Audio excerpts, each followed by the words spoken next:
Hello दोस्तों, welcome. Successive division क्या होता है?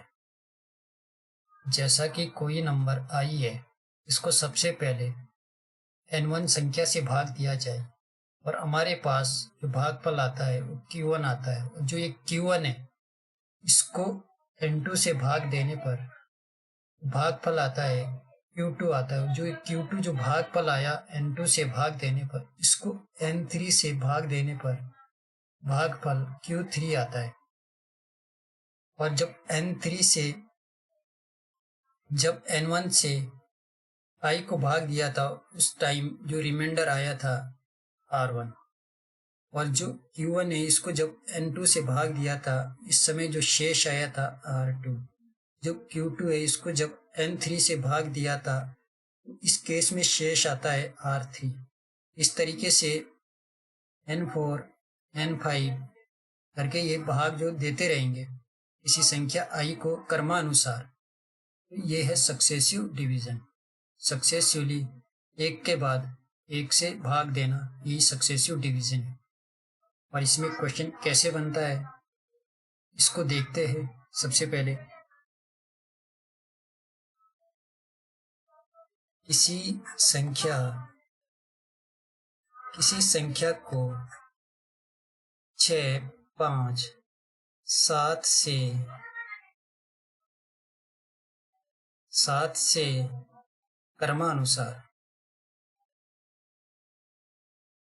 क्रमानुसार भाग देने पर शेष क्रमशः 4, 3, 2 आता है। यदि उसी संख्या को 7, 5, 6 से क्रमानुसार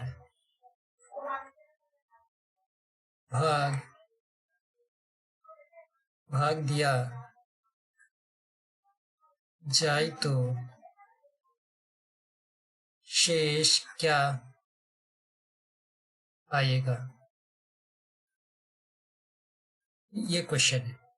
कोई नंबर आई है, इसको सबसे पहले 6 से भाग किया, जो भागफल आया q1, उसको फिर जो भाग दिया 5 से भाग दिया।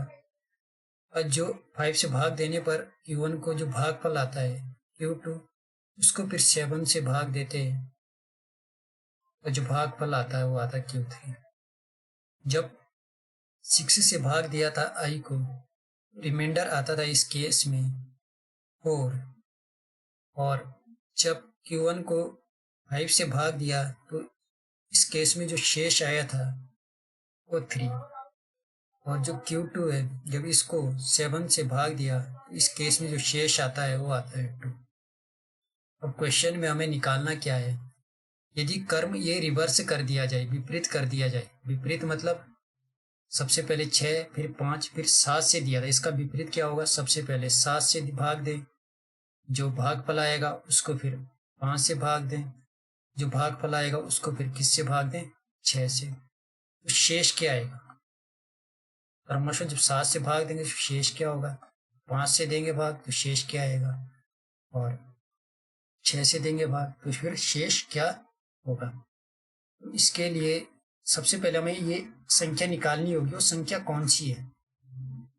वो संख्या कौन सी ले हम, जिसको हम भाग दें 7, 5 और 6 से, तो फिर शेष क्या आएगा? यदि हमें ये संख्या पता लग जाए तो हम इस क्वेश्चन को आसानी से सॉल्व कर लेंगे। ठीक, तो फिर समझते हैं इस सेशन में इस टाइप के जो क्वेश्चन होते हैं सक्सेसिवली डिवीजन वाले। डिस्क्रिप्शन बॉक्स में टेलीग्राम चैनल का लिंक दिया हुआ है, वहाँ पर क्विज लगा सकते हैं। जो भी टॉपिक कराया जाता है उससे रिलेटेड वहाँ क्वेश्चंस अपलोड किए जाते हैं। और डिस्कशन ग्रुप का लिंक भी नीचे डिस्क्रिप्शन बॉक्स में दिया हुआ है, उसको भी ज्वाइन कर सकते हैं। और यदि ये वीडियो पसंद आती है और आपको थोड़ा सा भी यदि समझ में आता है, आपके लिए बेनिफिशियल है, तो चैनल को ज़रूर सब्सक्राइब करें। तो फिर स्टार्ट करते हैं आज का ये सेशन। देखिए, जैसे कोई नंबर आई है, इसको सबसे पहले n1 से डिवाइड किया, फिर q1 टाइम ये भाग गया इसमें टाइम में, और फिर जो ये q1 था इसको n2 से डिवाइड किया और ये q2 टाइम भाग गया। जो ये q2 था इसको फिर n3 से डिवाइड किया और ये q3 टाइम भाग गया। जब ये n1 से डिवाइड किया था तो r1 शेष आ रहा था, तो n2 से डिवाइड किया q1 को तो फिर r2 शेष आ रहा था। जब q2 को डिवाइड किया n3 से तो r3 शेष आ रहा था। हमें रिमाइंडर थ्योरम अच्छे से पता है, I इक्वल टू क्या होता है एन क्यू प्लस आर। यदि मेरी इससे पहले की जो वीडियोज है उनको देखा होगा, ठीक, तो इसको अच्छे से बताया था कि जो आई होता है ये होता है डिविडेंड, और ये डिवाइजर होता है, और ये क्वेश्चन होता है क्यू, और ये लास्ट में ये रिमाइंडर होता है। जहाँ की रिमाइंडर जो की वैल्यू होती है ग्रेटर देन 0 और लेस देन n होता है, और जो क्यू होता है ये होल नंबर होता है, आर भी एक होल नंबर होता है, आई एक इंटीजर होता है जिसे डिविडेंड कहते हैं या फिर इसको भाज्य भी कहते हैं, और ये भाजक, ये क्या जिससे हम भाग देते हैं ये होता है भाजक, और ये क्या होता है आई होता है एक भाज्य। ठीक, जो n होता है एक नेचुरल नंबर होता है, इसकी वैल्यू 1 2 3 इनफाइनाइट हो सकती है, इसके अलावा और कुछ नहीं हो सकता है। ठीक? तो फिर हमें ये पता होना चाहिए जो भाज्य होता है भाजक इंटू जो क्यू है ये भागफल, भागफल आई इक्वल टू जो भाज्य है भाज्य इक्वल टू भाजक इंटू भागफल प्लस शेषफल, ये क्या होता है रिमाइंडर या फिर शेषफल। देखिए सबसे पहले जो नंबर आई था, दूसरे पेज पे करते इसको। जैसे नंबर पहले भाग दिया किससे n1 से, और ये k1 टाइम गया, और जो शेष आया r1। ठीक, ये k1 था इसको फिर हम भाग देते हैं n2 से, ये q2 टाइम जाता है, शेष बचता है r2। जो q2 है इसको फिर भाग देते हैं तीसरा नंबर n3 से, ये जाता है q3 टाइम, जो शेष आता है r3। ठीक, देखिए इसमें यदि हमें q2 निकालना है, I equal to n q plus are,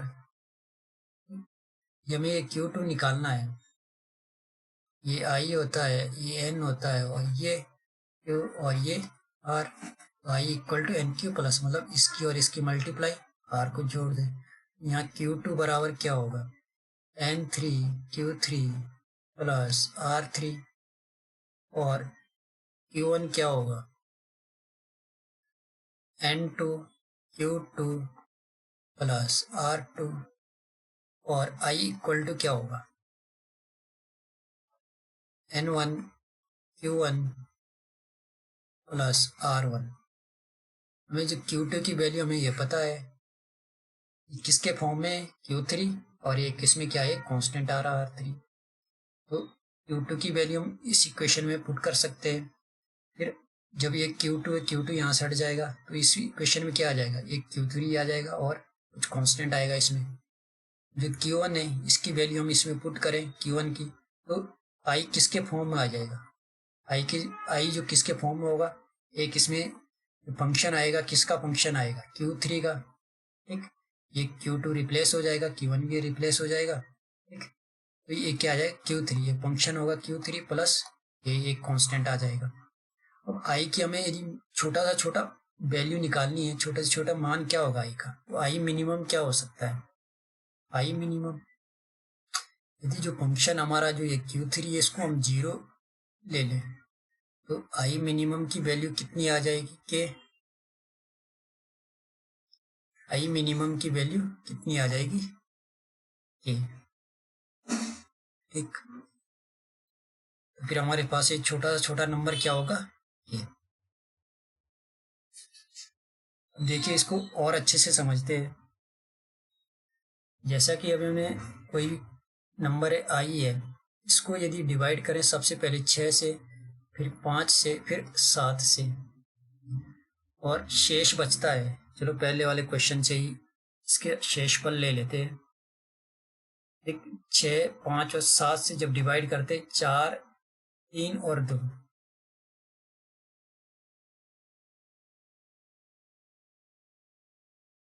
4, 3 और 2 शेष बचता है। शेष क्या बचा? जब 6 से डिवाइड किया तो 4, जो इसका जो क्वेश्चन आया था Q1, जब इसको 5 से डिवाइड किया तो 3, इसका जो क्वेश्चन आया था मतलब भागफल Q2, तो शेष 2 बचा, और इसमें जो इसका जो क्वेश्चन आया था वो आएगा Q3। अब देखिए, जैसे मतलब ये नंबर आई था, वही नंबर आई होगा, उसको 6 से डिवाइड किया, और ये क्वेश्चन क्या आया Q1, और शेष कितना बचा? 4। ठीक इसी तरीके से जो ये क्वेश्चन Q1 आया, इसको डिवाइड किया किससे? 5 से, और ये गया Q2 टाइम, शेष कितना बच रहा है इस केस में? 3। और जो ये नंबर Q2 जो क्वेश्चन आया Q2, इसको जब डिवाइड करते हैं 7 से, तो इस समय जो शेष आ रहा है वो आ रहा है 2। क्वेश्चन टर्म मान सकते हैं Q3। हमें Q2 की वैल्यू निकालनी है। ठीक, Q2 क्या होगा इसमें? 7 Q3 प्लस 2, और Q1 की वैल्यू क्या होगी? 5 Q2 प्लस 3। Q2 की वैल्यू यहाँ से पुट कर दीजिए इसमें, तो क्या होगा? Q2 की वैल्यू इसमें पुट करेंगे तो ये आ जाएगा 35 Q3 प्लस 7 दूनी, ठीक 5 दूनी 10 और 3 13, ये आ जाएगा 13। ठीक, जब ये Q2 की वैल्यू यहाँ पुट करेंगे। ठीक, और इसी तरीके से आई की वैल्यू क्या होगी? जो ये भाज्य है, हमें भाज्य निकालना है। ये सब क्या है? भाज्य। आई की वैल्यू क्या होगी? 6Q1 plus 4। Q1 की वैल्यू हमने निकाल रखी है, 6 into 35 Q3 plus 13 into 6 plus 4, ये कितना आएगा? 6 पंजे 30 की 0, 6 18 और 3 21। ठीक, ये आ गया Q3 प्लस 13 पंजे 65, 13 छक 78, और 4 कितना हो गया? 82। ठीक, ये कितना आ रहा है? 82 आ रहा है। तो आई क्या आ गया? किस फॉर्म में आ गया हमारे पास? आई कैसे मिल गया? ये फंक्शन है किसका? Q3 का, प्लस 82 क्या आ गया? एक कांस्टेंट आ गया, मतलब फंक्शन आ गया एक किसका? Q3 का, जो ये लास्ट भाज्य है उसका एक फंक्शन आ गया, और एक कांस्टेंट आ गया K। कांस्टेंट मिनिमम वैल्यू कितनी होगी इसकी? जब हमें इस क्वेश्चन में देखा जाए तो आई मिनिमम कितना होगा? आई मिनिमम, इसको Q3 हमें 0 लेना पड़ेगा। ये कब हो सकता है? आई मिनिमम कब मिल सकता है हमें? इस केस में जब 220, जब ये है, और 82 आई मिनिमम, हमें क्या लेना पड़ेगा? इसको 0 करना पड़ेगा। इसको 0 करने के लिए, इस वाले टर्म को 0 करने के लिए हमें क्या लेना पड़ेगा? Q3 इक्वल टू क्या मानना पड़ेगा? 0। मतलब यहाँ हमें क्या लेना पड़ेगा? 0। 0 लें तो ये आ जाएगा 82। ठीक, जब हम यहाँ 0 लें, इसका मतलब क्या हुआ? जब ये 0 लें, इसका मतलब जो Q2 है, Q2 कितना होगा? 2। ये ना, जो 7 से भाग करेंगे, कितने टाइम जा रहा है? 0 टाइम। शेष कितना बचना चाहिए? 2। 7 की जब 0 में मल्टीप्लाई होगी 0, तो 2 कब आएगा? जब यहाँ 2 होगा। मतलब Q2 इक्वल टू कितना होना चाहिए? 2। या फिर इस इक्वेशन में रख के देख लीजिए, Q3 0 होगा, Q2 इक्वल टू कितना आ जाएगा? 2। ठीक, मतलब जो 7 के लिए जो भाज्य है वो क्या होगा? 2। जो शेषफल है वही 7 के लिए क्या होगा? भाज्य होगा। हमें छोटी छोटी संख्या निकालने के लिए 7 के लिए जो शेष आ रहा था उसी को हमें 7 के लिए क्या मानना पड़ेगा, भाज्य मानना पड़ेगा, डिविडेंड मानना पड़ेगा। 7 के लिए भाज्य कितना होगा, 2। और जो 5 है इसके लिए भाज्य क्या आएगा, 5 के लिए भाज्य क्या आएगा, ठीक। तो इसके लिए तो Q2 की वैल्यू कितनी आ गई, तो यहाँ Q1 की वैल्यू 5 के लिए भाज्य क्या होगा, Q1 की वैल्यू Q2 इक्वल टू यहाँ कितना आ गया, 2 आ गया। 5 दूनी 10 और 3 13, तो Q1 की वैल्यू यहाँ से कितनी आ गई, 13। यहाँ से भी देख सकते हैं, ठीक। 7 के लिए भाज्य कितना है, 2 और 5 दूनी 10, इनकी मल्टीप्लाई कर लीजिए, 5 दूनी 10 और 3 को ऐड कर लीजिए, ठीक। 3 को जब ऐड करेंगे, यहाँ देखिए 7 के लिए भाज्य क्या था, जो शेष फल हो इस 7 के लिए क्या हो जाएगा, भाज्य हो जाएगा 2, ठीक। और 5 के लिए जो भाज्य होगा वो क्या होगा, 5 दूनी 10, ये जो इसके लिए जो भाज्य है 5 दूनी 10 और प्लस 3, ये आ गया 13। तो 5 के लिए भाज्य कितना आ गया, 13। और 6 के लिए जो भाज्य होगा आई, जो सबसे छोटी संख्या है वो 6 के लिए भाज्य होगा, जिससे मतलब सबसे पहले भाग दिया था 6 से, उसके लिए भाज्य। इसके लिए भाज्य Q1 की वैल्यू हमें पता है कितना आ गई, 13, ठीक। 6 इंटू 13 प्लस 4 कितना आ गया, 13 छक्का 78 और 4 कितना होगा ये 82, आई इक्वल टू 82। या फिर यहाँ से देख लीजिए 6 इंटू 13 और जो 4 है इसमें ऐड कर दीजिए, तो ये आ जाएगा कितना, 82। इस 6 के लिए भाज्य क्या होगा, 82, और यही क्या होगी, एक सबसे छोटी संख्या होगी, आई मिनिमम होगा।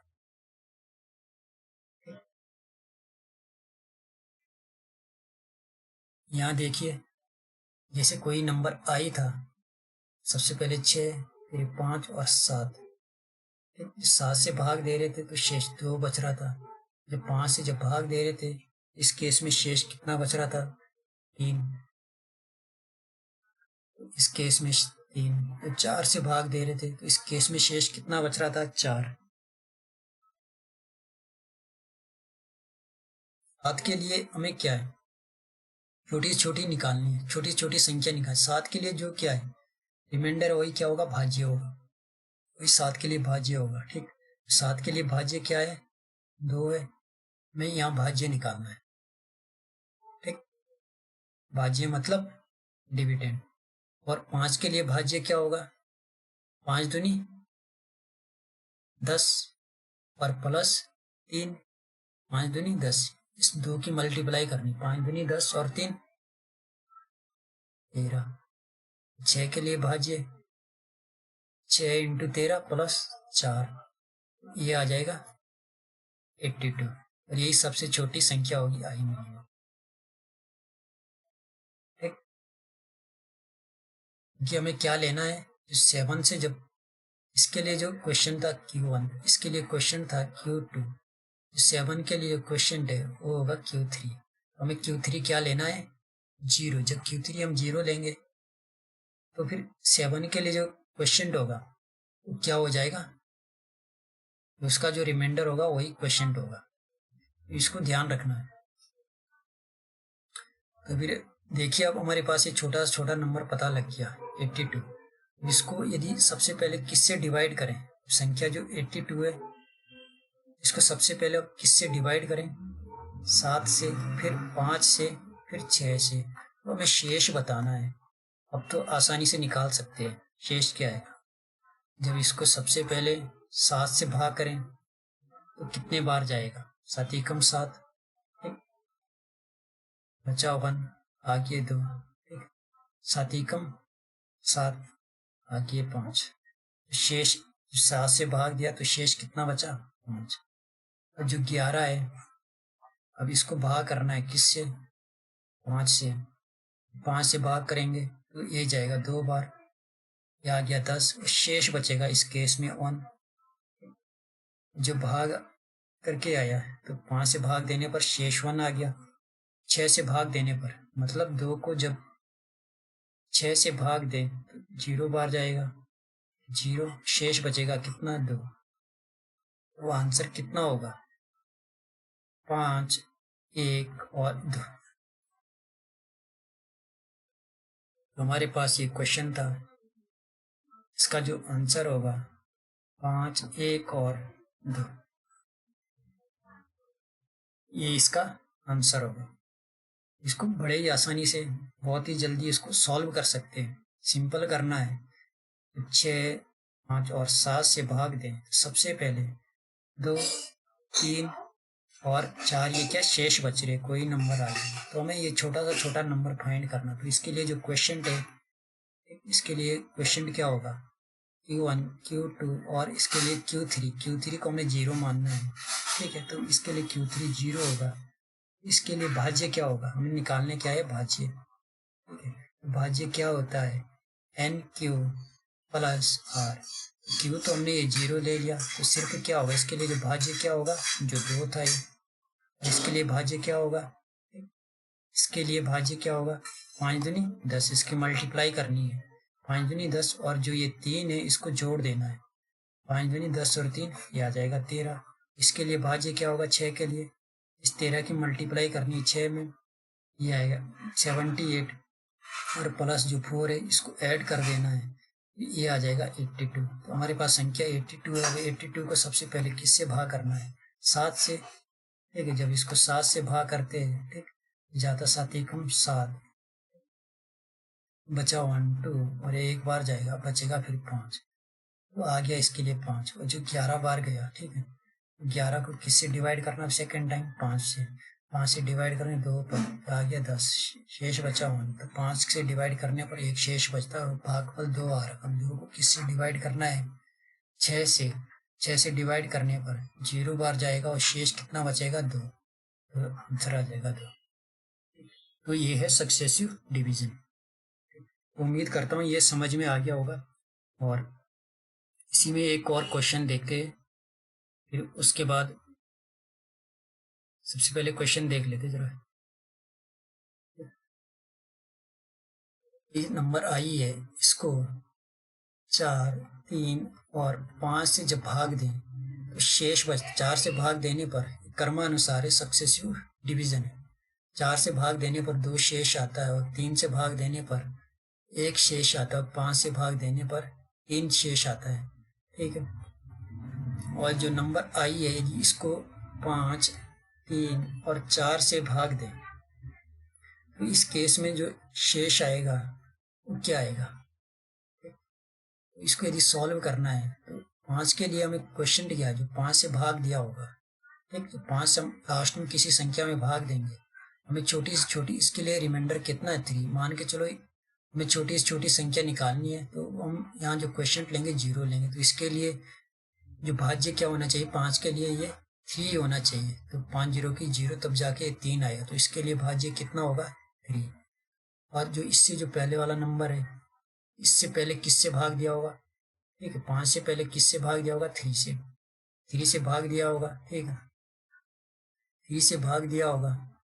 और तो क्वेश्चन कितना आ रहा था, 3 से भाग देने पर क्वेश्चन कितना आ रहा था, ठीक, जो इसके लिए क्या है, भाज्य है 3, मतलब ये 3। तो ये 3 इंटू 3, 3 इंटू 3, और रिमाइंडर कितना बच रहा, 1। 3 इंटू 3 प्लस 1, तो ये कितना आ गया, 9 और 1 10। मतलब इसके लिए भाज्य कितना हो गया, 10। मतलब इंतिया 9, इसकी मल्टीप्लाई और प्लस 1, इंतिया 9, ये वाला 3, ये वाला 3। 3 इंटू 3 9 प्लस 1 10, इसके लिए भाज्य। अब 10 इंटू 4 ये आ गया 40 और प्लस 2 ये आ गया 42। मतलब जो इसके लिए जो क्या आया, इसके लिए भाज्य कितना आ रहा है, 10। अब जाके शेष 1 आएगा, इंतिया 9। 10 है, तो जब 4 से भाग दिया, 4 से भाग दिया तो इसके लिए ये क्या निकल के आ गया, भागफल 10। संख्या जो आई निकालनी थी, शेष कितना बच रहा था इसमें, ये 2 शेष आ रहा था। 10 चौके 40 और प्लस 2 42। तो ये सिंपल है, 4 3 5 2 1 3। सिंपल करना है, इसके लिए जो भाज्य होगा 5 के लिए भाज्य होगा 3, 3 के लिए भाज्य होगा इन दोनों की मल्टीप्लाई, 3 या 9 प्लस 1, तो ये आ गया 10।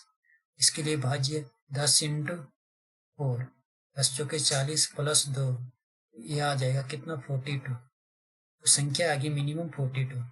42 को अब डिवाइड करना है सबसे पहले 5 से, वहाँ से डिवाइड करें तो 8 बार, शेष बचा 2। वहाँ से डिवाइड करने पर शेष कितना आएगा 2। अब 3 से जब डिवाइड करेंगे 8 को तो ये जाएगा 2 बार और 6, शेष बचा 2। 3 से डिवाइड करने पर शेष कितना आएगा 2, और 2 बार गया था, इसको अब किससे डिवाइड करना है 4 से, तो 0 बार जाएगा और शेष बचेगा कितना 2, शेष बचेगा 2। तो इस केस में आंसर कितना गया 2 2 2। ये था सक्सेसिव डिवीजन। और इसी में कुछ मल्टीपल भाज्य वाले क्वेश्चन भी देख लेते हैं। चलो उसको नेक्स्ट दूसरे सेशन में देखेंगे। तो इस सेशन के लिए ये बहुत है, फिर मिलते हैं दूसरे सेशन में। Okay okay guys.